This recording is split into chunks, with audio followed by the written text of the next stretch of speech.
follows is a talk given by Dr. Robert C. Beck at an informal gathering hosted by Paul Andrews and Diane Harbour. The subject of his discussion and dissertation is his recent development, the brain tuner. Paul Tyler, who was at that time the chief of the Defense Nuclear Agency, Radiological Defense, usually picks me up at the airport in Washington and takes me back to the plane. And last February he said, "Bob, did you see the article in the January Omni magazine on Meg Patterson's magic black box?" I said, "Yeah." He said, "Well, aren't you interested?" I said, "Yeah." He said, "Well, while you're out in California at that time," he said, "why don't you look her up and see if there's anything we can do for her to get this thing broken loose and into the mainstream." Now, this was an honest effort by Paul Tyler, who attends all of these conferences, to be of assistance to Meg, because he was aware of the work that she had done with I4 Capel at the Curie Institute and a number of other workers. So when I got to Los Angeles, I gave her a call, introduced myself, said that the fellow who is in charge of this stuff for the Food and Drug Administration asks if he can extend any courtesy in helping you to get either type approval or what have you. She said, "Well, I cannot talk to anyone. I have contractual arrangement with the NET, Neuroelectric Therapy Group, and at that time they were near the John Wayne Airport, but under the circumstances we can call a meeting." Well, this was perhaps one of the most remarkable meetings I've ever attended in my entire life. At one end of the table was the principal investor, who at this time had raised about $3.5 million to develop the black box brain tuner, the neuroelectric therapy device. There were three of the staff scientists, and the president of the financial company, called TLC. Very bad analogy. It was, the middle word was leverage corporation. I think it was Turner Leverage Corporation or something. It had nothing to do with tender loving care. Meg had been brought to this country in August of 1981 to develop a device which had been built for her by Shackman Instruments in England, which was an outgrowth of the original Wen work. And I brought some of these instruments here in case we have any technical types to actually show you what they look like. The history of this is that Meg Patterson, while working as an abdominal surgeon at the Tongwa Hospital in Hong Kong, had come across Dr. Wen, W-E-N, and his use of electroacupuncture for anesthesia. And Dr. Wen had discovered, quite accidentally, that many of his patients were on heroin. At this time, 1970 to 72 in Hong Kong, a $500 a day habit in the United States would cost less than a pack of cigarettes in Hong Kong. And about 20% of the gross population that would go through the Tongwa Hospital in Hong Kong, Kowloon, were heroin addicts. So doing hundreds of surgeries a month, a certain percentage of these people who were heroin addicts began to report, "I'm not feeling any discomfort. I don't have withdrawal pains. I seem to have an altered state." They would go back on the street after surgery, get a fix from their usual mother, and find that the fix had not given them the same effect. There were a number of fights because they thought their heroin was being cut, etc. But it was a very interesting political situation. So Dr. Wen did what any cool scientist would do. He began doing rat studies. Now, mega rats. Right. I'll digress for a moment here and say that heroin, or opiates as a class, opium, morphine, heroin, and a number of the synthetics that are manufactured in the ethical pharmaceutical houses, simply overload the body's production of normal endorphins. Beta endorphin was discovered around 1975 as a painkiller that the body manufactures that is about 100 times as effective as morphine as a painkiller. When you don't have it, you get the aches and pains, the withdrawal, the stomach cramps, the nausea, the insomnia, all of these horrible things that attend withdrawal. When you give your body massive doses, or even small doses in the beginning, of any of the opiates, the part of the brain that says build neurotransmitters simply says shut down. We have too much. So when you get off of the substance, when you try to kick it cold turkey, the body is in agony because those little factories in the brain simply don't produce the endorphins. The word endorphin comes from endogenous, orphan after morphine. It simply means endogenous or built-in morphine.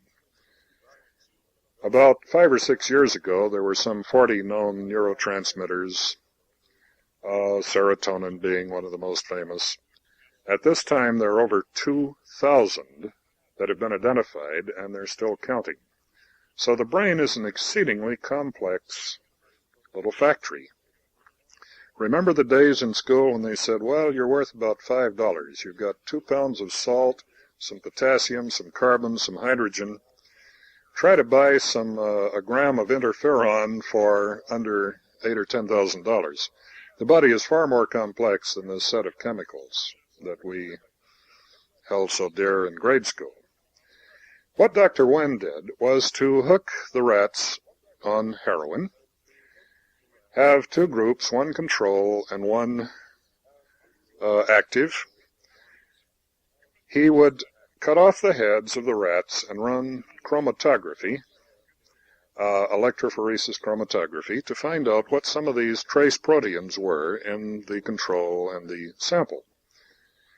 The rats who had been hooked on heroin and suddenly cut off, that were pretty miserable rats, showed that it took maybe a week to 3 weeks before the neurotransmitters would again reappear, the exact range of time that the withdrawal symptoms occupy somebody coming off of a narcotic. The rats, which were taken totally cold turkey off of heroin, which had been stimulated with 2 little clips, and I have the photographs of all this in the documentation, fascinating work, and were given electro-stimulation at around 111 hertz, and we'll talk about this later, showed that within 40 minutes of the time that the voltage was applied, the brain's ability to produce its own neurotransmitters had been rehabilitated, and that within 3 to 5 days it had reached normal. Now, the implications of this were rather stunning. How many people do we have in this country who are on Valium, Librium, uppers, downers, legal narcotics that are highly addictive?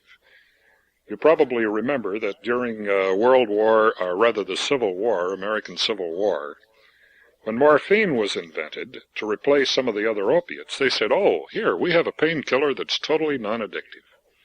They've said this about almost every other drug that has seen the light of day. In fact, boys and girls, if it isn't addictive, they don't want to sell it.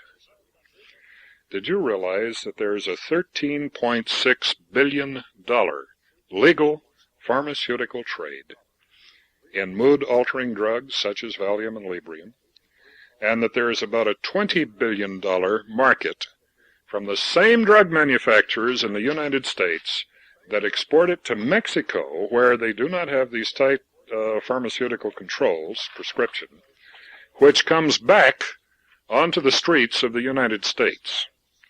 That is close to $36 billion a year at the retail level.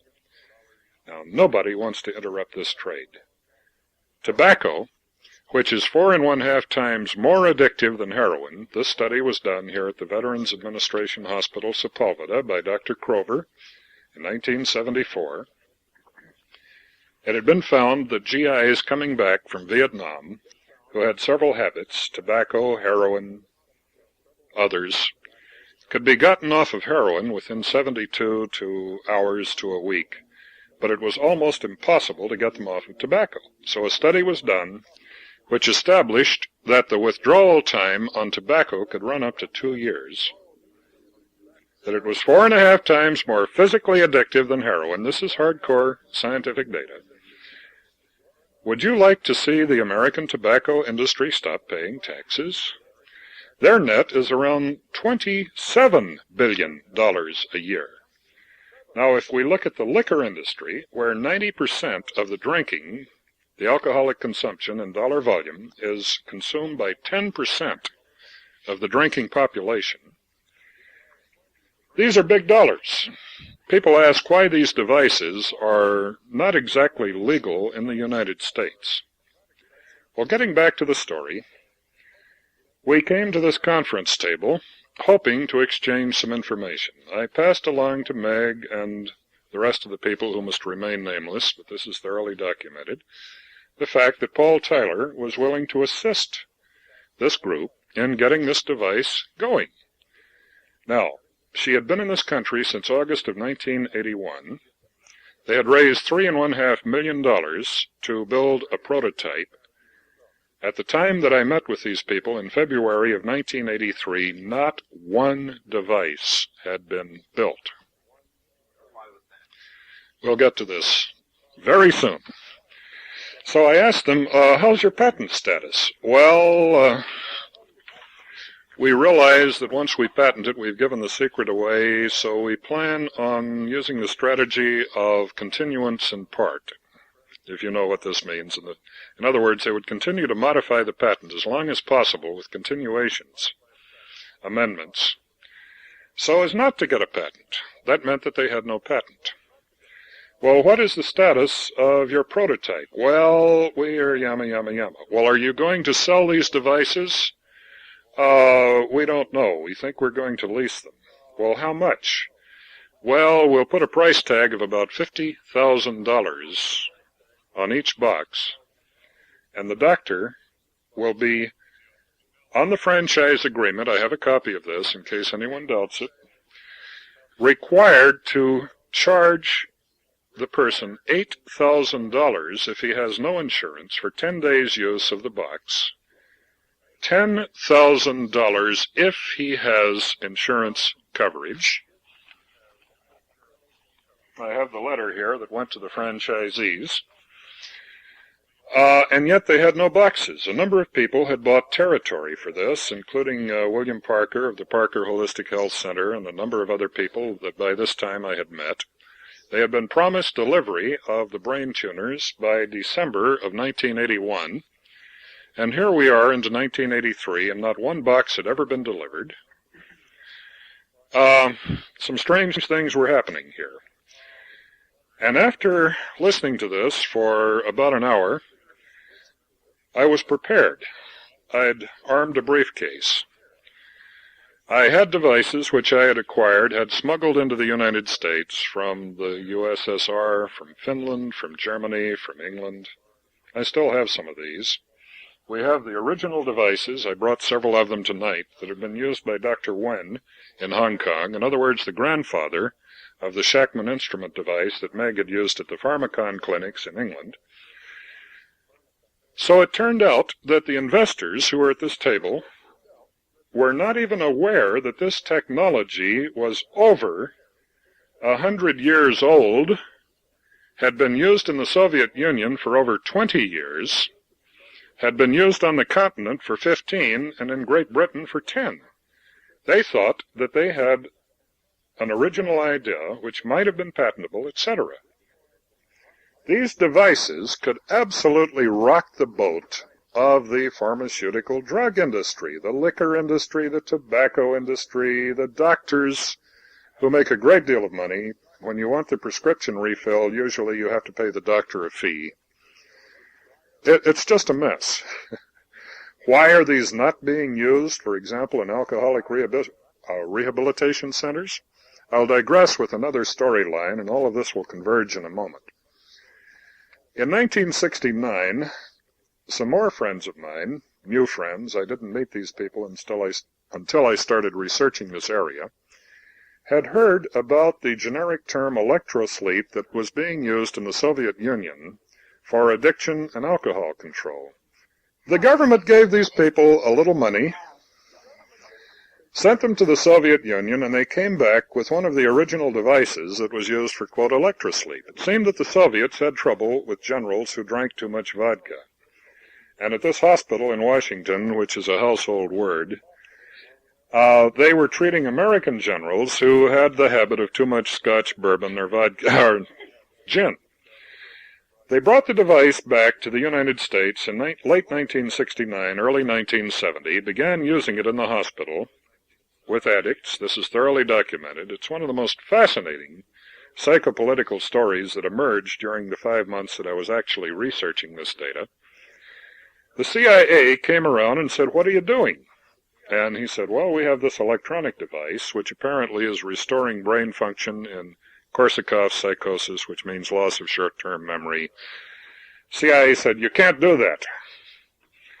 The people who were working on the project were dispersed, took the device to Garland, Texas, to the Vero Instrument Company. Now, Vero builds the high-technology equipment like Hughes does, the Glomar Explorer.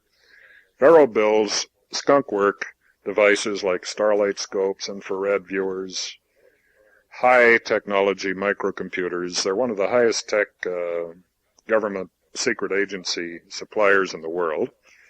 The vice president of this company split off, founded a corporation called Neurosystems Incorporated, which is in the telephone book in Garland, Texas, and brought out a beautiful little device, which until recently was the Cadillac of the entire field, about the size of a pack of cigarettes, that absolutely cured addiction. They thought, wow, we're going to have markets for this. They never got FDA approval. It's been 14 years. FDA grandfathered them under Section 510K and B of the 1976 Congressional Act. They still said, hey, if we take this around to dry farms, namely alcoholic rehabilitation centers, there should be a tremendous need for these. Now, in California alone, there are about 24, Raleigh Hills, Schick, Seidel, CompCare. It's a big industry. He knocked on doors, and there was very little acceptance. Until finally, a fellow who had worked for one of these dry farms told him the secret. He said, you know, if somebody comes in here who has good insurance, we can run up about a $9,000 bill on laboratory tests alone, pathology, kidney tests, blood tests, you name it. He has to be in here for at least a week and a half to 14 days before we break even on our television advertising budget alone. We know that 75% of our business comes from recidivism. The person who gets glossed up, the family's happy, he goes back to work, will be back there. 75% of them will backslide within 6 months. You come in here with a device that will totally restore them in 5 days? Why, we are a franchise. We are here to make money for our stockholders. Get out of here, you bum. Now, fortunately, this company had spent a great deal of money in absolutely totally documenting the effects of this little device. They found that it reversed Korsakoff psychosis in 3 to 5 days with chronic alcoholics. This work was done at the University of Wisconsin Medical School, at the University of Louisiana Medical College, and at the University of Texas. Now, any of you who've dealt with alcoholism know that it normally takes 8 years for the short-term memory to be restored, 8 years of total abstinence. The short-term memory profile of an alcoholic absolutely pinpoints the amount of degeneration. One of the tests is the maze test, where you have to go through a maze without lifting the pencil from the paper. The other is the beta section of a test, where you have to look at words on one page. The page is taken away, and you have to remember it on subsequent pages. An alcoholic will usually show a profile of almost total inability to pass these two facets of this particular assay. In all of their subjects, I don't like to say all, it's rather spooky, 99% of them, they were able, where they had a baseline of tests, for example, when the person had been to college, had taken this same or a similar test, had become an alcoholic for 15 years, where they had access to the original records, the short-term memory was totally restored in 5 days of using this little box 40 minutes a day. Now, this is wild and wonderful. All of this emerged during some of the research. I spent quite a bit of time in the Biomed Library at UCLA, some time at the Norris Library, USC County, and some of the papers, particularly the work done in the Soviet Union and in the Orient, were only available at the National Medical Archives at Bethesda, Maryland. But I have compiled a bibliography. It isn't in the final form, and any of you who are health professionals can get a copy of it. I'm still trying to get it on the word processor, and there's an explosion of information in electromedicine lately, as anyone knows, and I try to update it, so every week my friends send me at least another dozen references on this particular topic. Now, it became apparent after spending a great deal of time with Meg that nothing was going to happen in this particular sector. She had her engineers come down to her little house on Fernleaf, and I spent many an afternoon with him explaining what I had found independently, explaining the difference between constant current and constant voltage, etc. The only device that Meg had brought to this country was the Pharmacon, which we were able to thoroughly instrument, analyze, and document. About the size of the original Sony Walkman tape recorder. And this is the device that was used on Peter Townshend when he was flown in on almost a hospital bed type airplane to the John Wayne Airport. He had taken a massive dose of heroin before he left London, enough to get him to the States. He was absolutely green and yellow when they took him off the plane, and Meg put this device on his head. And within about 40 minutes, of course, all of you have read this story. It's been reprinted in Penthouse. It's been reprinted in Omni magazine. He was rehabilitated after having spent a fortune in various clinics around the world. Peter Townshend finally got off, kicked the habit, and is now happy, healthy, clean, producing again. All of this is history. At any rate, they were getting results with the device, as primitive as it was. And it began to appear that the neuroelectric therapy group, the magnet group, either was not going to produce anything, they were either unable or unwilling to do it. Now, this could lead to a great deal of speculation as to who got to whom, whether the mafia was involved or some of the pharmaceutical houses or what have you. So I decided, well, let's research this thing a little bit further and bring out a box that will do some good, which I did. I gave away a number of these to friends and used them as guinea pigs. It worked. We feel it's vastly superior to the $50,000 Pharmacon device. But now, another very interesting thing happened. There had been an ongoing debate between Dr. Robert O. Becker, who was chief of orthopedic surgery at the Syracuse VA hospital, and a student of his, Dr. Andy Bassett, Columbia University, as to which frequencies would rehabilitate, rejuvenate, and grow limbs back on amputated mammals. How many of you are familiar with Robert O. Becker's work? Okay. Becker was using actually attached electrodes and putting current directly into the system. Now, he and I have shared several conferences in Canada over the years. He's a brilliant man. He's rather bitter. At one time, he'd been nominated for the Nobel Prize for his work, but because he was a little bit outspoken, like some of the rest of our family, he got to enjoy a rather early retirement. He was also speaking out on the fact that the power lines were causing undue clusters of illness here in the eastern United States. But he had a student named Andy Bassett who has made millions of dollars on a device which has been accepted by the orthopedic mainstream ethical physicians, a little magnetic paddle which is put near the non-union fracture which induces a current into that area by induction. Now here we have two separate approaches. We have a little ongoing discussion like Dr. Salk and Dr. Sabin. You can't get around either one of them without having him absolutely assassinate the other one, although both of them have a vaccine that works to a degree. This discussion became so heated that some funds were laundered and sent to Great Britain to find out just what was really going on. The results of this were reported for the first time publicly at a conference in Quebec last year by the principal investigator from Cambridge, a person of female persuasion, by the way, who finally located the secret frequency that was causing the tissue to rejuvenate.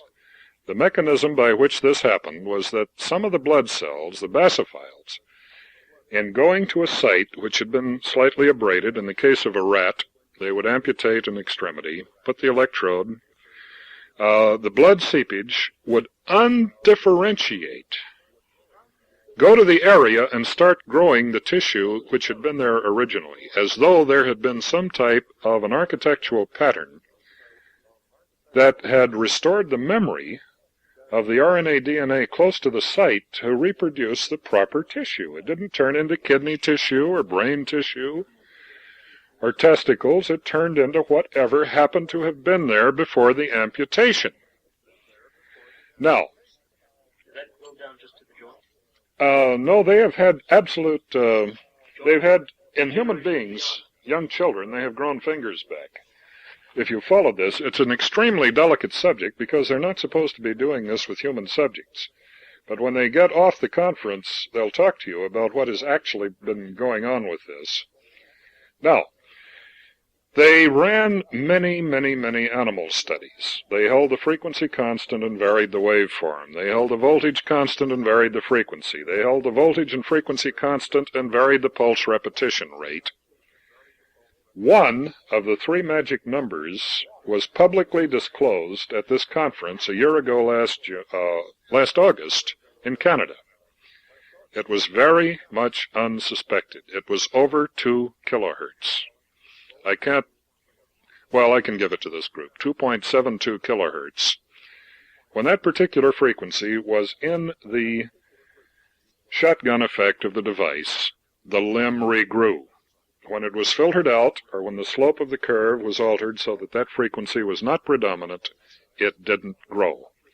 Now, there are three other magic numbers which cause the rejuvenation, the healing, rapid restimulation of the neurotransmitters, and these were developed on another government grant program, and I'm not at liberty to tell you what they are, but they are in the little box that we built.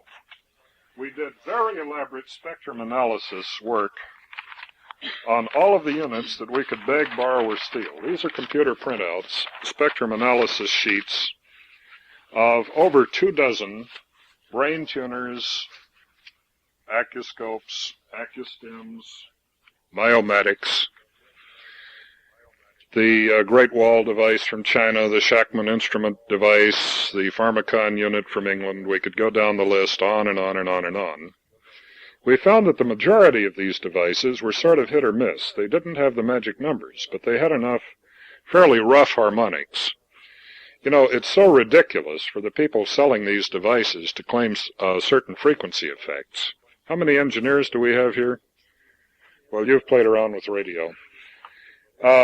Frequency is a useful term only if you're dealing with coherent waveforms, such as a sine wave.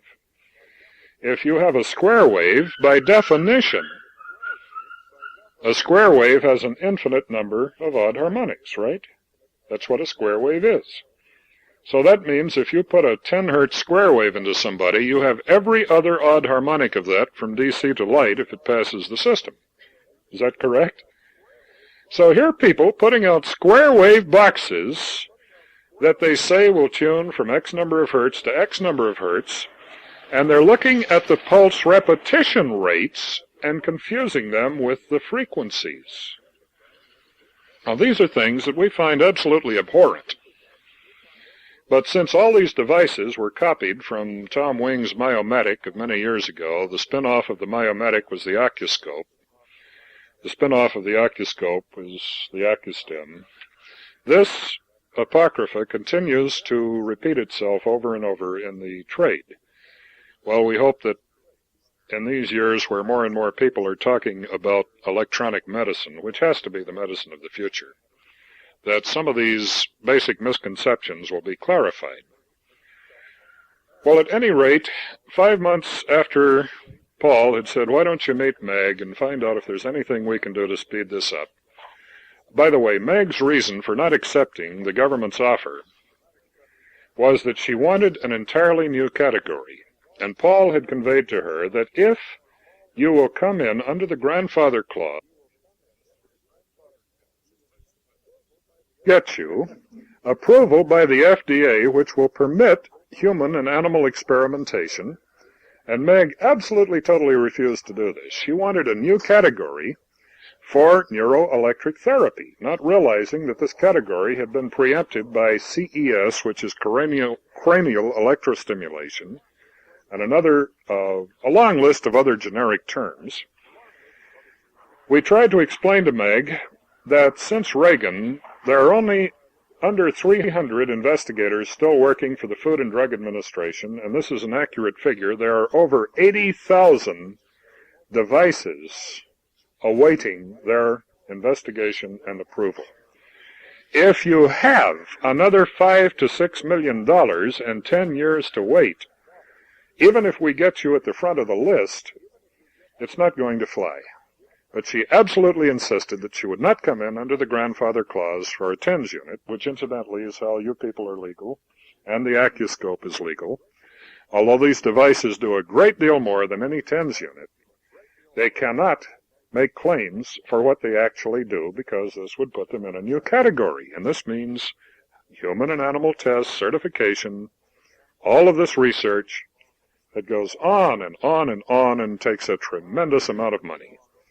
So we began experimenting in earnest. Thank God I had access to a IQS Model 401IL spectrum analyzer, which is probably the most advanced thing that I could get my hands on for under $50,000 for that Hewlett-Packard. And then we began looking at these frequencies in earnest. We eliminated the need for ever tuning the device. How many of you are familiar with the Acuscope? I'm going to use this as an example.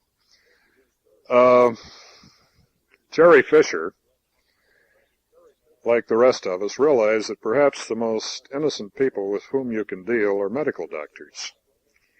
And here are these two dials that have various frequency settings, and the doctors very seldom read instructions.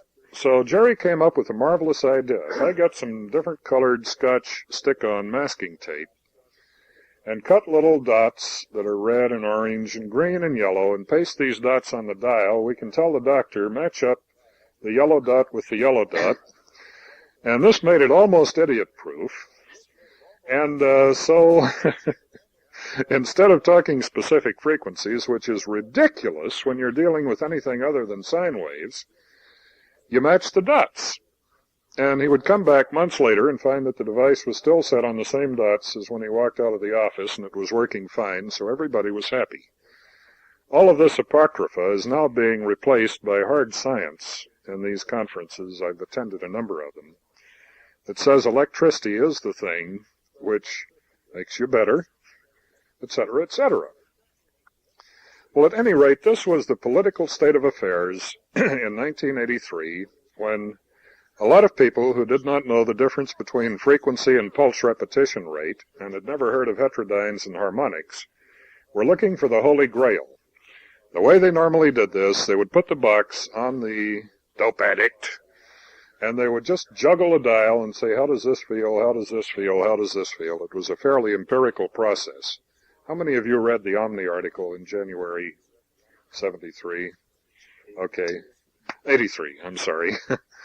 You notice there that the main secret of making the person better was to twiddle the knob, because at that time they did not know what the frequencies were. It has been fairly well established that the beta endorphins are stimulated with a pulse repetition rate of between 90 and 111 hertz. The catecholamine at around 4 hertz, the enkephalin at another number, etc., etc. This work has been very well documented and very well replicated by a number of scientific laboratories. So what we decided to do in our box was to put all of these frequencies simultaneously. Now, some people said, well, shouldn't you do one and then another and then another? And it's turned out not to be this way at all. If you have a high Q circuit, you can put white noise into it and ring the filters, right? And the brain is an exceedingly high Q circuit. It appears to have a Q in certain of the neuronal constructs of around 3,000, which is amazingly high. Pardon me? The figure of merit. Q means the bandpass versus the energy required. A crystal set will get all the radio stations in the area at once. A superheterodyne or TRF will get narrower and narrower bandwidth. If you have a triple or double conversion superheterodyne, you can separate two stations that are within a kilohertz of each other. The difference between those is the Q of the circuit, which is tuning to the signal. The higher the Q, the lower the bandpass, the less the interference. So we developed a system. We broke the price barrier. Most of these things sold from $5,000 up. That had everything in it that was necessary for the brain to rehabilitate its own production of neurotransmitters.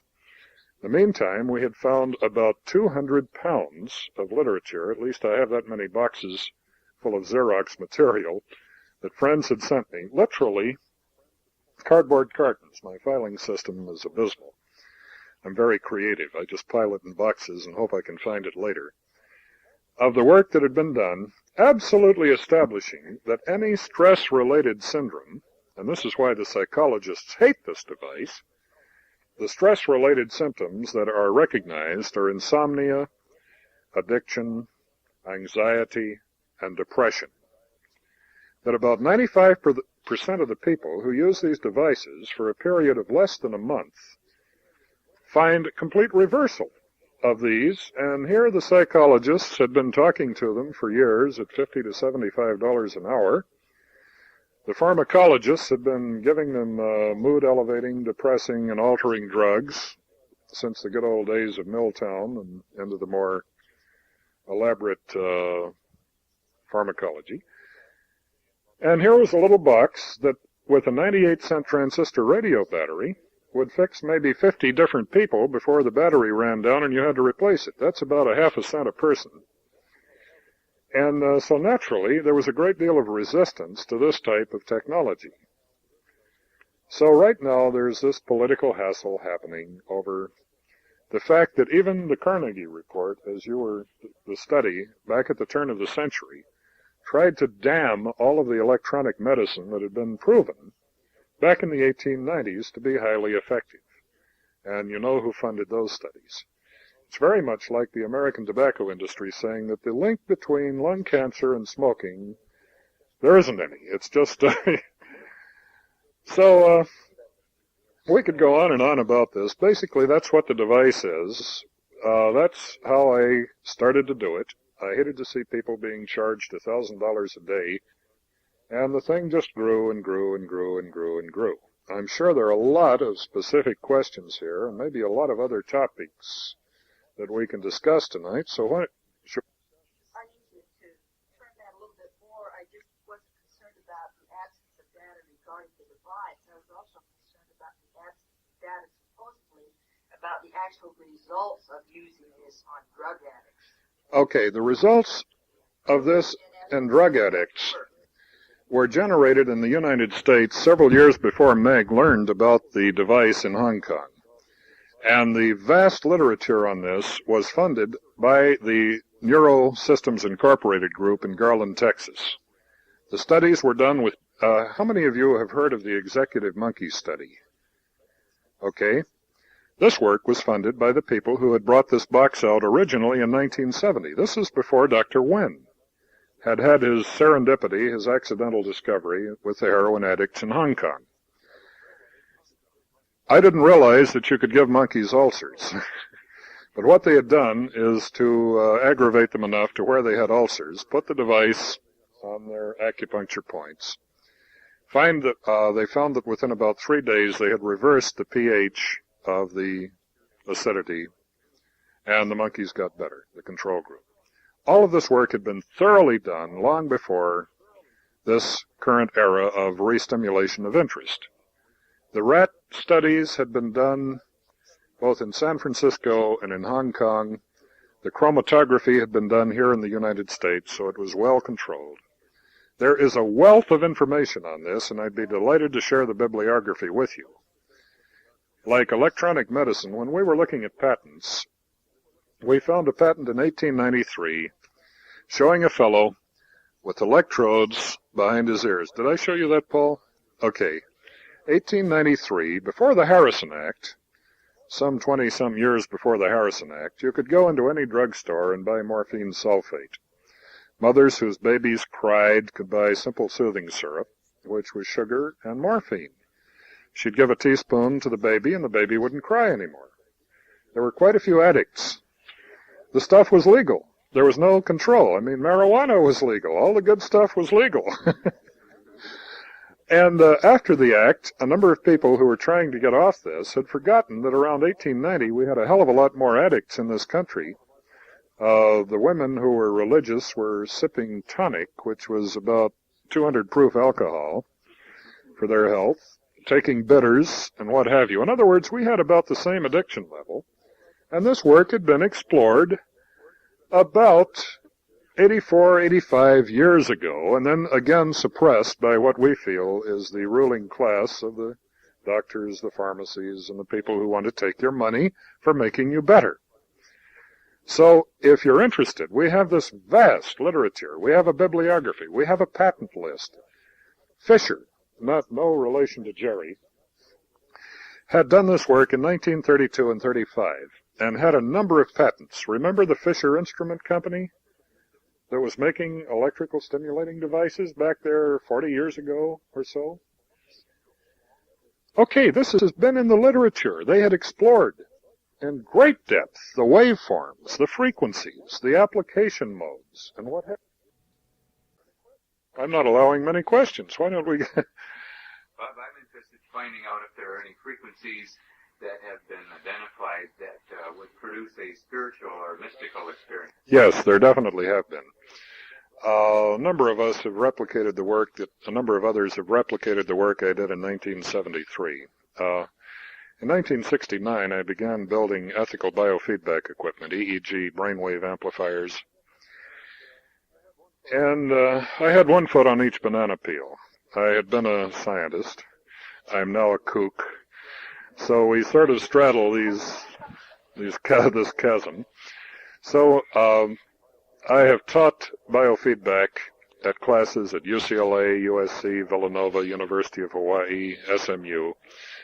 And when I was doing this for health professionals, I also had access to the psychic underground. In Hawaii, I was able to make brainwave recordings of one of the 3 living bloodline Polynesian kahunas, Morna Simeona. There's Sam Lono, Morna Simeona, and another fellow on the main island, and then there are all these thousands of pretenders, the Daddy Bray, Gordon. I'd rather not go into that. I was able to make brainwave EEG recordings of Hexenmeisters, like John Ott in Lancaster County. No relation to the fellow who did the work on light and color.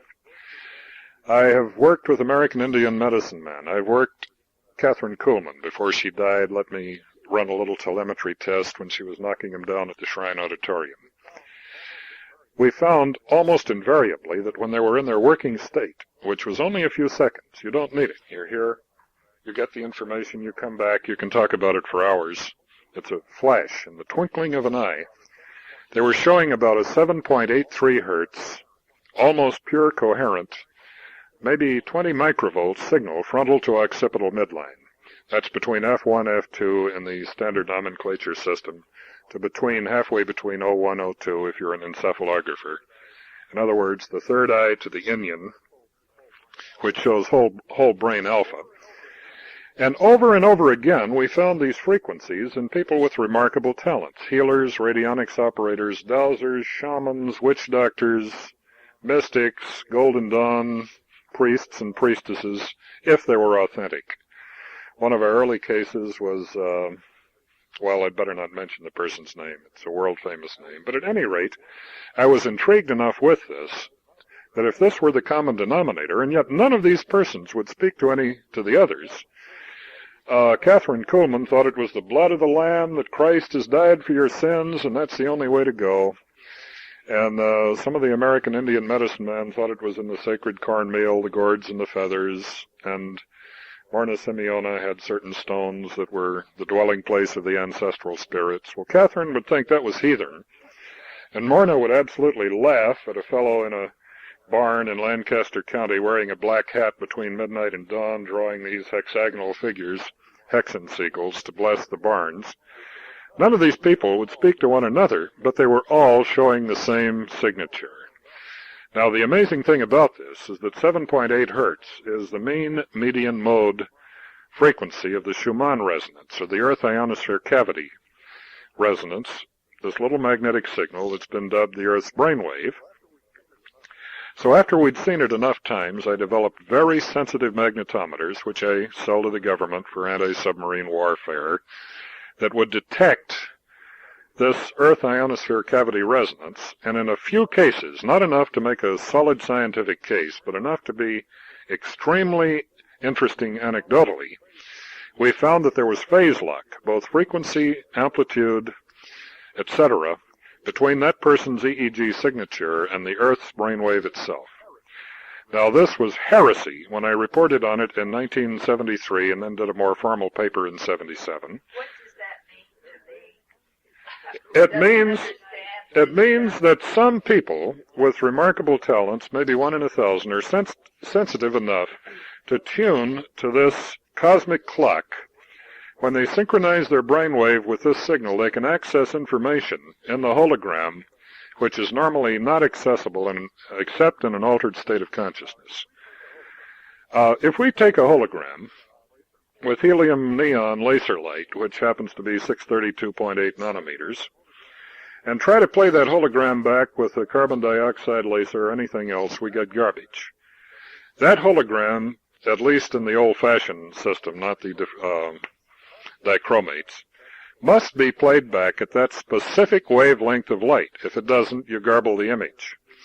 The analogy here would be that if the holographic mind, which was very hot several years ago as a topic of conversation, is true, David Bohm, of course, this is his theory, and Carl Pribram thought it was a good idea and got on board.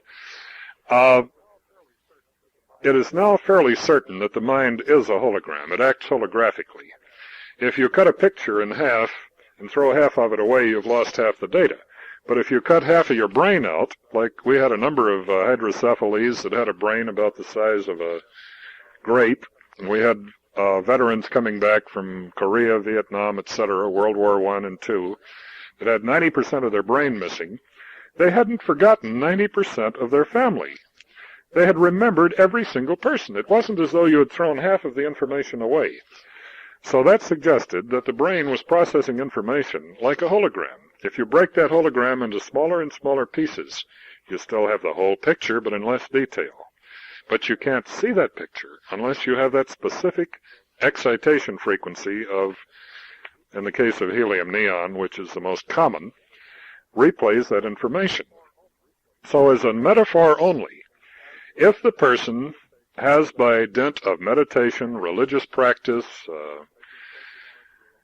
taking sacred mushrooms, or whatever the person does, managed to hit that particular frequency in his brainwave pattern, it seems to make him more amenable to all of this information. Now, this is interesting because if our mind is a hologram, and if you and you and you are existing right here, right now, you're part of it. Which means that if you can access what's in your mind, quantum physics says there's no reason why you can't access the whole thing. Thou art that. You are in the universe is in you. You are God. whatever information is out there, you have just a little bitty slice of it. It isn't as short, it isn't as high a resolution as if you were everybody all at the same time. But you can do it, as any shaman or a person who's undergone any kind of mystical discipline, or the Monroe Institute, can demonstrate. In spite of all of the John Wheelers and Randy the Magician types to the contrary. So what that means to us is that maybe that magic number, 7.83 hertz, is the place on the alpha-theta border. Alpha is from 8 to about, they used to say 14. We now say 12.5 because there's a kappa in the gap. Theta is usually considered to be 4 to 7.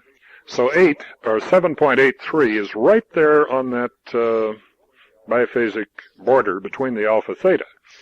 We've known for years that theta might be the area where we access creativity.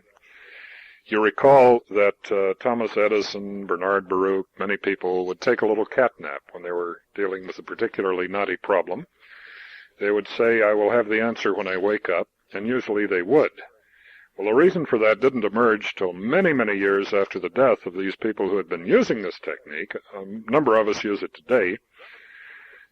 When it was demonstrated that when you go to sleep, the hypnagogic state going from waking to sleeping, the hypnopompic coming up from sleep to normal consciousness, you pass through that alpha-theta border. And that might be the place where you access the information external to your own nervous system. Now, you can get an argument on this, but great ideas down through history, from the invention of the calculus to inventions of many other things, have appeared simultaneously at places all over the planet. So that means that maybe Rupert Sheldrake is right, that there is a morphogenetic field, and that maybe this is the best way to access this. Now, getting back to your specific inquiry, this state can be stimulated with small magnetic oscillators. I brought this one. It was brought in from Germany. This is the Vitaset unit that many of the important people in Germany have to wear because it resynchronizes the left and right hemisphere firing with this little magnetic pace setter when they're feeling particularly distressed because they're closer to the Eastern Iron Curtain transmitters than we are. It's been found that these very small, this has been done by Delgado, who had to leave the University of New Mexico and go to Spain because his work was so controversial. It's been done by Ross Adey at the Pettis VA hospital out here in Loma Linda. It has been replicated by any number of people, both in the open literature and in the intelligence community, as a fact. Your brain can be stimulated to go into these particular states. And of course, Bob Monroe has another system which is highly viable, which I admire. Paul can tell you a lot about that. So instead of its being witchcraft, this is emerging as the medicine, the consciousness of the future. Instead of dropping acid to alter consciousness, there are far more benign ways. You had a question, buddy? What are slot implications? Are there any? What are slot implications? Well, I would say that science and religion are on a collision course if they haven't collided a long time ago. I would say that we now have scientific proof that man, as a biocosmic resonator, is tremendously sensitive to these very small stimuli. 3,500 papers on this topic in the hardcore scientific literature. Now, if you choose to challenge me on that figure, I will take you 10 to 1 in a bet. Now this, it's an absolute explosion. Right, it's an explosion of information. Years ago, we were a piece of meat. Today, we're a finely tuned instrument that can access information exterior to ourselves and do something with it, bring it back. I'm told about a time when Bob Monroe gave a demonstration for the CIA, and he was challenged to leave his body. This happened in Maryland, if I got the story straight, from the Naval Office of Surface Weaponry that sponsored it. That's the Skunk Works back there, White Oaks, Maryland. Bob actually went to the distant site, got into the safe, read the data, and came back. It was later verified on a double-blind test Half the people in that room got up and said, gee, that's interesting. I wonder how he did it. It has to be some kind of a trick, and then went unconscious about it later. They could not, their reality structure could not admit that, damn it, the Soviets have been doing this for a long time, and there's some people over here that are on top of it. It's the challenge to your belief structure that stumps. Well, we could go on that forever. What are the implications of this? That we have new technology for enhancing consciousness rapidly, safely, right now, with no side effects, that works for at least 30% of the population. The brain tuners work for about 95%, the magnetic stimulation for only about a third. So that is by no means perfected. So you have two devices essentially that you've been talking about. One is I have maybe 100 that I've been talking about. Well, you have something in your pocket. There are two different approaches to healing. Robert O. Becker puts electrodes on the limb. Dr. Andy Bassett puts a little magnetic paddle. Both of these things work. You have something for sale for just a couple $100. Yes, I do have, but this isn't basically a sales meeting. Right. What is that device? And what does it do? Well, here's what they look like.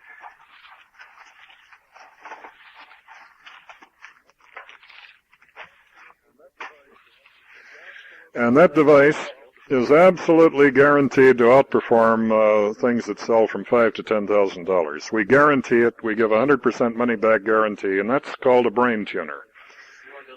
Yes, this goes behind the ears. You might want to know how this happened. Traditionally, the point for stimulation for electroacupuncture for certain types of surgery are point 86, which is in the concha of the ear. It's called the heart-lung point. In classical acupuncture. Dr. Wen was inserting number 30 needles. I think it was 0.3 of a millimeter beneath the surface of the skin at a 30-degree angle, and he was putting alligator, this is all in the open literature, putting alligator clips to these needles.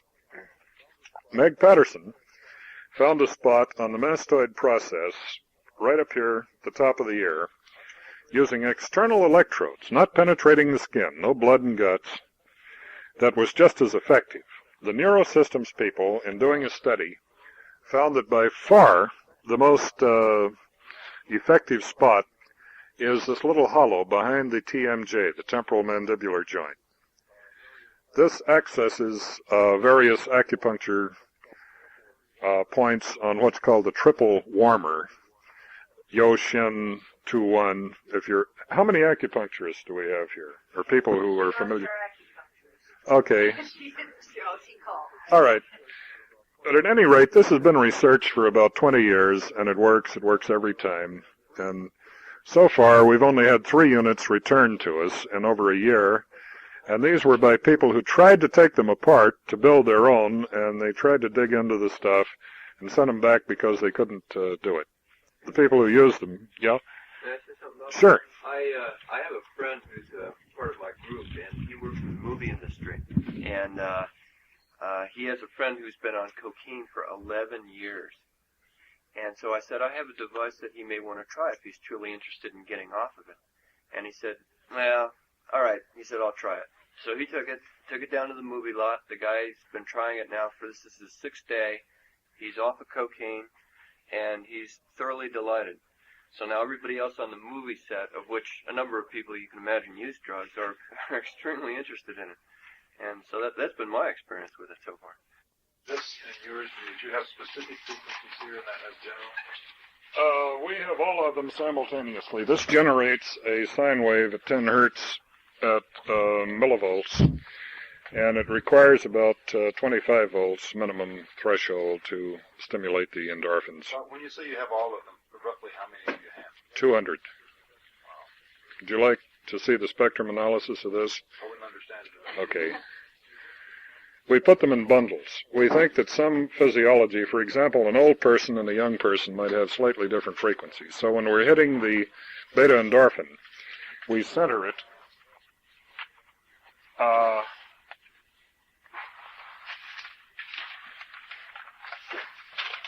for example, if this is the target frequency, we put out enough on each side of it in these 3 magic ranges, enkephalin, catecholamine, and beta-endorphin. These seem to be the most active known neurotransmitters.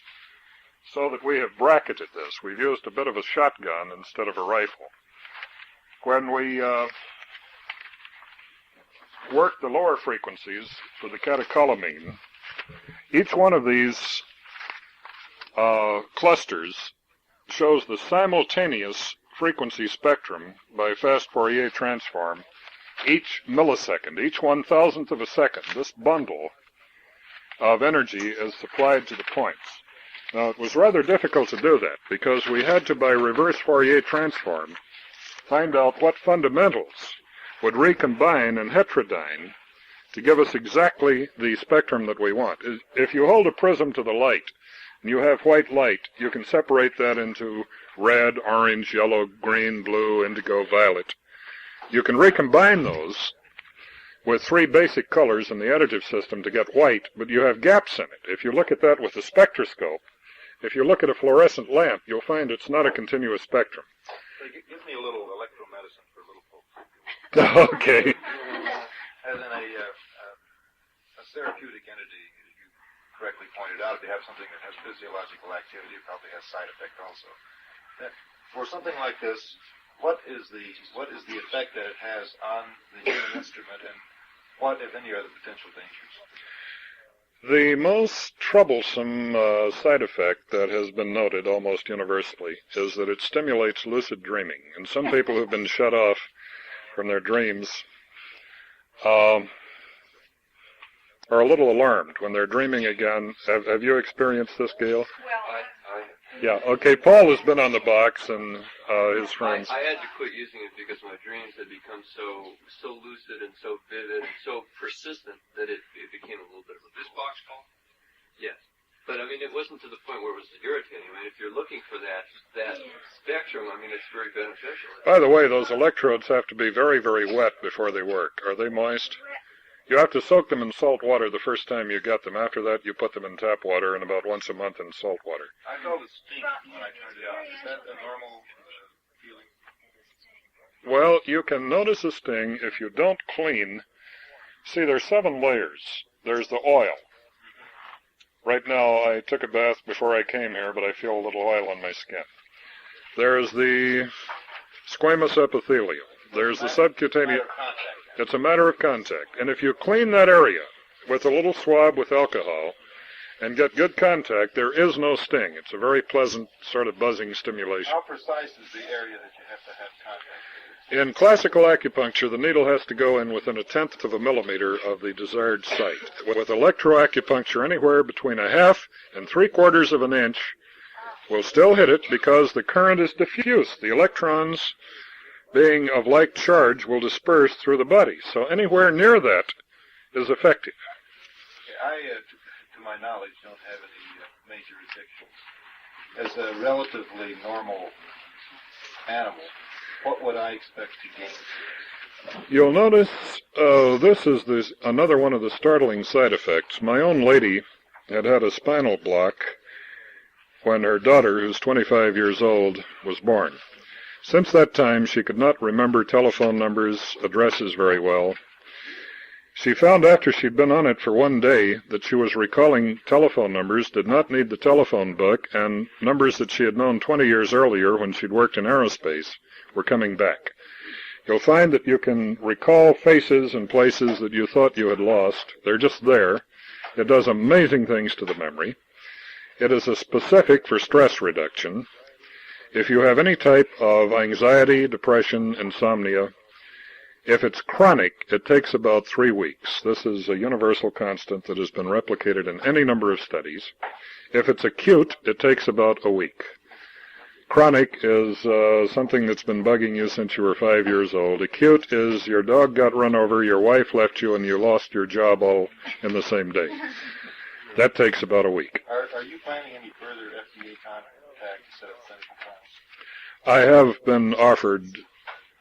They all want to go in business with me, so they say they can give me clearance if I want it, but I don't want to go in business with them. They mean Paul Tyler, Floyd Weston, yeah, very highly placed. Senator Burt Bye, Why wouldn't you want to go into business with it? If this device is approved by the Food and Drug Administration, it will have to have a little label on it that says it is illegal to use, transport, sell, etc. this device without a medical prescription.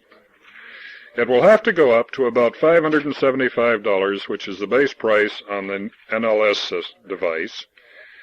The public cannot access it. They'll have to go to some damn medical doctor and get a prescription for it. TENS units, StimTech, for example, $500 or $600. Costs them about $5 to build, but the doctors say that unless it costs about $500, it isn't medicine. It will be another ripoff. If it is approved by the Food and Drug Administration, it will not be accessible by the people who want it except at a very high price. Is there any threshold on having your neurotransmitters stimulated? Is there a degree where it's... Yes, the plateau...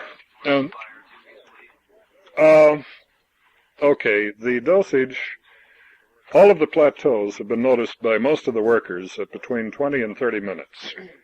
40 minutes is red line. If you go 45 minutes, they begin coming down the other side of the slope. It won't do any damage, but you will undo the benefits. So we recommend that the device be used for only about 20 to 30 minutes a day. If you have a basket case like Peter Townshend, Meg put the thing on him 24 hours a day for the first several days. We think that's overdoing it. That's overkill. Too much medicine is worse than not enough. So in the case of an alcoholic who's into DTs, bedridden, throwing up, really in bad shape, we say 2 sessions, 40 minutes in the morning, 40 minutes at night a day. When the person is more or less back together, we say then cut that back down to 40 minutes once a day. That seems to be enough. It's an on-off and amplitude. You turn it up to the point where it's basically uncomfortable, then turn it down to where it's comfortable. In about 10 minutes, you'll find that you will acclimate, and you'll have to turn it higher and higher. Your body builds up a tolerance to it. Is there a right or left? Is there a right or left to it? No, there isn't. It's a biphasic, pure AC. Now, if you're feeling it more on one side than the other, do this. Keep your... Interestingly, the first one I had a slight steam. I get no sensation from this one at all. That's the dry one. Well, you have to dip those. Dip it in the salt water. Most people will feel a difference in stimulus on one side or the other, and to prove that it's you and not the instrument, simply turn your head all the way one way and all the way another, and you'll find that the locus will shift. And what you're getting there is an algebraic sum and difference of the myographic, the myoelectric, the muscle tension, plus or minus the AC coming in on the electrodes. Is that acclimation factor each time you use the instrument? Generally, if you've been off of it for an hour or two, then it has to redo. You want to wet those, Paul? Yeah, I will. Is it possible after getting rid of an addiction you could become addicted to it? No. But it makes you feel so good. We've had a problem with a few alcoholics who we've gotten off, say, a fifth of scotch a day, and they feel so great that they're panicked, and they'll go back and drink 2/5 to get the same effect that they would on one. We believe that this is the death wish, and since God gave those people free will and they've chosen to anesthetize themselves, that's their choice. But if they want to kick whatever it is, it works. It only works about 45% effectively with tobacco. With Dr. Elizabeth Long's work with heroin, morphine, it's been about 95%. With Valium and Librium, about 95%. The only thing that we can't kick almost instantly is tobacco. That's the most addictive substance known to man. Who's Dr. Elizabeth Long? She works with Valerie Hunt and has a practice in the Hollywood area. She has used this to cure addiction. Oh, yes. Oh, many doctors have. The history of this is that some doctor will buy 1 unit and pass it around, and then the next order will be for 3 or 4, the next will be for 10, the next one will be for a couple of dozen. So it's a thoroughly tested, viable approach. There's no placebo, witchcraft, maybe in it. The animal studies have proven that. It works. How does this differ from using acupuncture to cure addiction? Oh, God. I wish we had an acupuncturist here. It's rapid and it works very effectively, and it doesn't require a doctor with a license to penetrate your skin. Dr. Hunt has been working with people with dyslexia, and she finds that she can resynchronize their left and right hemisphere to the point that for a short while after exposure on some of these devices, the delay lines, if you flash a strobe light at the closed eyes of a child with dyslexia and measure the evoked potential, the photic stimulus that is taken off of the occipital, you'll find that the signal will arrive from this eye at a different time than it will from this. You can see this on an oscilloscope, which means that the optic nerve is not processing that data coherently. But if you put something there that will reset the firing of those neurons so that they're all marching to the sound of the same drummer, the person can read for a while after that exposure without palming, without going through the usual strategies of a person who is unsynchronized. So you can call it a brainwave synchronizer, you can call it a gobbledygook. If it's working, don't fix it. Have you used this on the other end of human performance, athletes, and improving athletic performance? Talk to him about this. I think they've got a vast amount of experience. What they did find in the student study at the University of Louisiana, again, this is accessible in the literature, is that they were working on students who had anxiety about final exams. I know, I've been there. Years ago, fortunately. And after they had removed the anxiety, or the freezing, their IQs went up. So the story was spread around for a while that these things improved intelligence. But it turned out that that isn't what was happening. What had happened is that they had restored these persons' memory. Apparently, they were then able to access the information in a shorter period of time, and since IQ tests are graded against a clock, they were getting higher scores. So it wasn't intelligence, it was simply memory that had been rehabilitated. And this was controversial from about 72 to 74.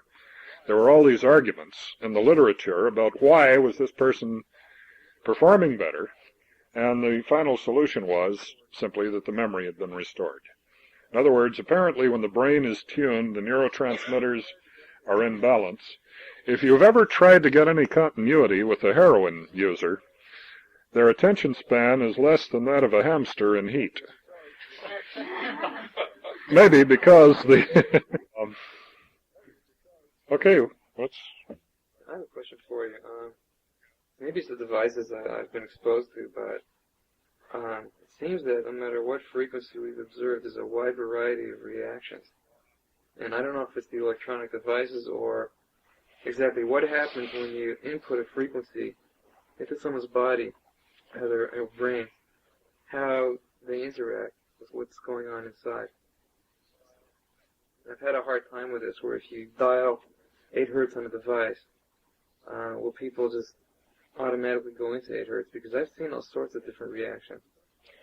Well, that's a very complex question. In the first place, you cannot run an EEG trace at the same time that you're putting stimulus in, because the EEG is only about 10 microvolts, and the stimulus is orders of magnitude stronger, and what you're reading is the device, not the brainwave. In the second place, the devices with which you're familiar don't put out 8 hertz. They put out an 8 hertz pulse repetition rate, which contains an infinite number of odd harmonics because it's not a sine wave, it's a square wave. So what you're doing is very loose. And let's talk about that later. What you have to do is to take a spectrum analyzer, as we've done here, and then find out what the actual fundamental frequencies are that reconstruct your target frequency. You have to look at the other end of the telescope. Okay, but the point I'm trying to arrive at, okay, let's say with your device, if you were to dial a certain frequency, it didn't have... You don't. That has amplitude only. We set the frequencies at the factory so nobody can mess with them. Okay. Are you saying that somebody would, I don't want to use the word be forced to go there, but would that place someone in a theta state or an alpha state or something like that? Not necessarily. It simply addresses the stress-related symptoms of depression, anxiety, insomnia, or addiction, hypertension, you name it.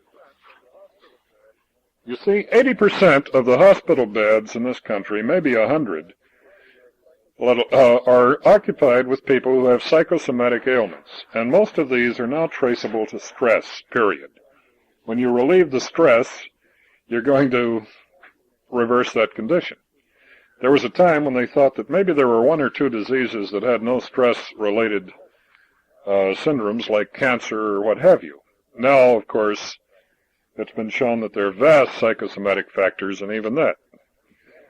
So the point is, you can hardly name any existing condition that is not stress-related. The body itself has a marvelous ability to heal itself if it has the proper things to work with.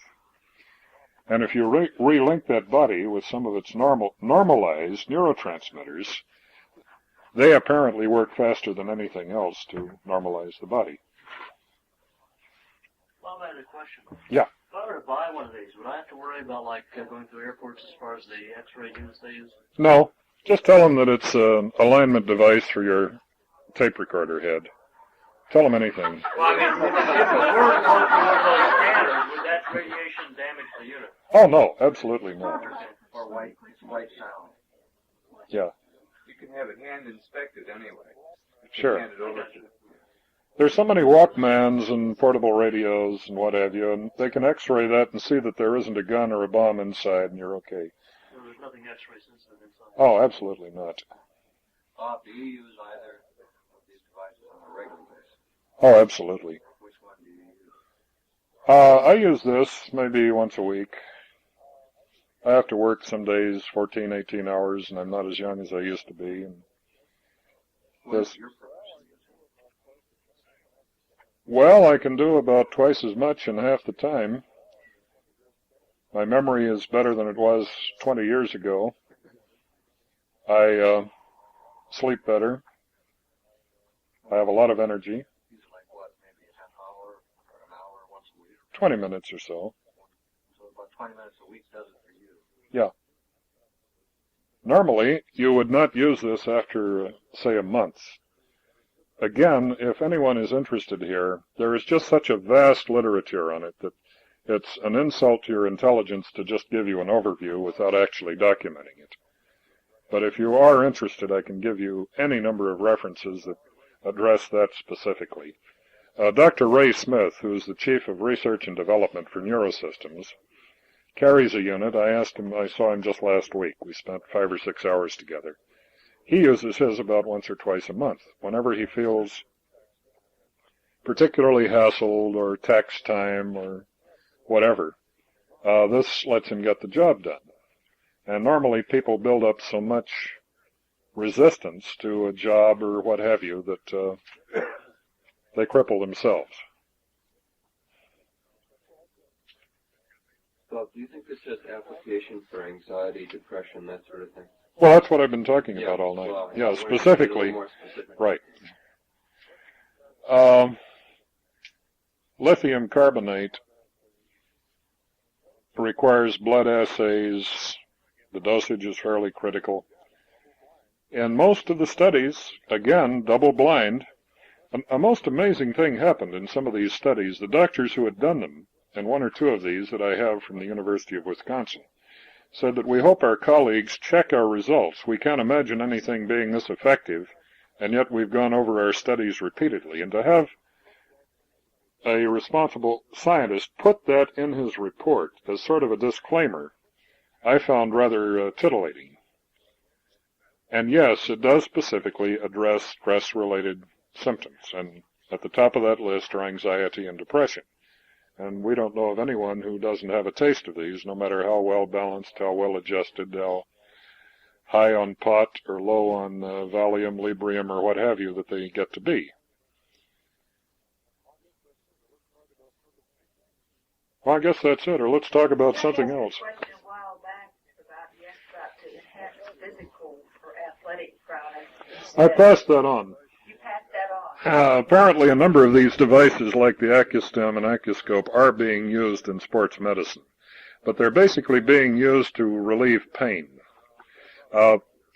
TENS units have been around for about 100 years. When Norm Shealy saw the little device from the barber shop that had an induction coil and a flashlight battery in the handle that you rolled up and down your back, he thought this was a good idea and brought out one of the first transistorized TENS units. By the way, there's an interesting story. The StemTech company was purchased by Johnson & Johnson. I'm sure you're aware of the litigation that came down. And a few years ago, the president of StemTech took Johnson & Johnson, which is one of the largest pill manufacturers in the United States. They make Tylenol, Super Tylenol, and what have you, and hundreds of other products. They took him to court saying that you have suppressed this technology. They won. The judge said, in 30 years on the bench, I have never seen a more flagrant violation of trust. This is in the, this was reported in a number of magazine articles. Johnson & Johnson appealed the $130 million judgment against Johnson & Johnson, lost the appeal. The inventors of the StemTech, which is only one of maybe 20 or 30 TENS units, then got back in motion. The judge pointed out that it wasn't to the advantage of Johnson & Johnson to have anything that relieved pain if they were in the business of selling Tylenol. So that's a matter of public record that the drug companies try to suppress this type of technology. That was a pretty big lawsuit. Made a lot of headlines. That's typical. You see, we're not dealing with the scientific problem with this type of instrumentation. We're dealing with a socio-political, economic problem. The government, on one hand, subsidizes the tobacco growers, and on the other hand, says you have to put a warning on the packages, But the tax growers generate so much, rather the tobacco growers generate so much tax revenue that they're in this double bind. This thing it's a political problem, not a scientific one. The same thing is happening with the new emerging electronic medical devices. Germany has some of the most amazing things, the Mora unit, you're familiar with that, the Dermatron. These things do almost psychic diagnostic work, and yet they're totally outlawed in this country. You have to, like Andreas has to smuggle these things in. Call them agricultural testing devices. We've had one complaint from a number of professional users. They say, for God's sake, take that little thing and put it in a great big box, put a lot of dials and bells and whistles and light-emitting diodes and switches on it, all of which would be dummy, incidentally, and charge $5,000 or $6,000 for it, and then people will have faith in it. And I say, well, that's criminal. But anyway, that's my philosophy. Yeah, go. You just touched on using it for pain relief before. Could you say something more about that? Yeah, it's a superb TENS unit. I was going to lunch with Paul at the Ambassador a couple of weeks ago, and I tripped over one of these, very embarrassing, one of these tire puncturing things, and having had about 10 years of judo, I slapped as I was going on the cement, and I broke, I don't know whether I broke the bone, but this was extremely painful. I couldn't even move it. And I thought, holy cow, what's the matter with me? So I got this device, put it on this area, and the next day I had full motility and no pain. That was what device? This one right here, the brain tuner. You put it on your hand? Yeah, I took the electrodes, wet them, and just held them here for about 10 minutes. So it's a superb TENS unit, transcutaneous electric nerve stimulator, but we don't sell it for that purpose. Meg Patterson, when I first met her, was wearing her brain tuner on her back. She had a low back pain, and at this first meeting, she had 2 electrodes taped to her back, and she had this one Pharmacon unit in her belt. So they will work either way. But you cannot use a TENS unit for a brain tuner because there's a DC offset voltage built in deliberately. Any DC above the neck causes small synaptic polarization, like electrolysis. Do not use a TENS unit as a brain tuner, but you can use a brain tuner for a TENS unit. All hens are chickens, not all chickens are hens. Okay. Question. Yeah. About experiential stuff. Then here was this tuner on me, and a slight buzzing in both ears. All right. Pleasant. And I have a whole left hemisphere vibration going on. Almost nothing over here. Turn your head and see if it shifts. The feeling behind the ear, for starters. That's pretty well balanced. At this point, someone asked Bob a question about the relationship between electronics and expanded states of consciousness. And he replies, People have done this. Hundreds of people have done this that you're talking about. And the way you do it is you expose yourself to nonlinear orthogonal magnetic fields, and it does trigger this frequency in your brain, and you do have the paranormal results. But it's slightly artificial. We'd rather you learn to do it through EEG biofeedback instead of having it done to you. But where I teach classes back east occasionally where they have a number of people who have to get into this state very rapidly. And Bob Monroe, of course, has dealt with this same part of the community, and we can do it in one weekend using all of the artificial props.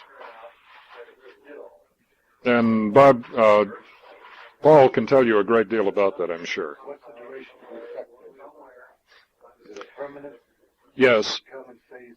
If they learn to do it, which takes about 4.5 hours of actual practice and about 10 hours of giving them space to integrate what they've just learned and then do it again, like learning to type or anything else, they can do it at any time in the future if they choose.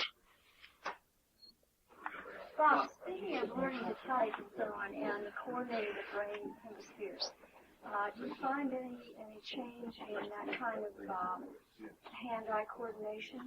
I don't know. It seems logical, but I don't have any direct experience with that. I know if the person is terribly tense and uptight, and that's causing the error signals, that the person gets relaxed and usually does better, but I wouldn't say it's actually coordination. I'd say it's removing the internal hysteria or blocks or whatever. The question was addressed to you about inducing psychic or religious experience, and you mentioned the wave in 7.83 kilohertz. Yes, that was 2 paragraphs in that article. We later expanded it into a report, and the report was classified, so I'm no longer at liberty to even talk about it. But I'm sure that there are thousands of people in the country that have Xerox copies of that report if you want to chase it down. So that was 7.83 hertz rather than kilohertz, wasn't it? 7.83 hertz.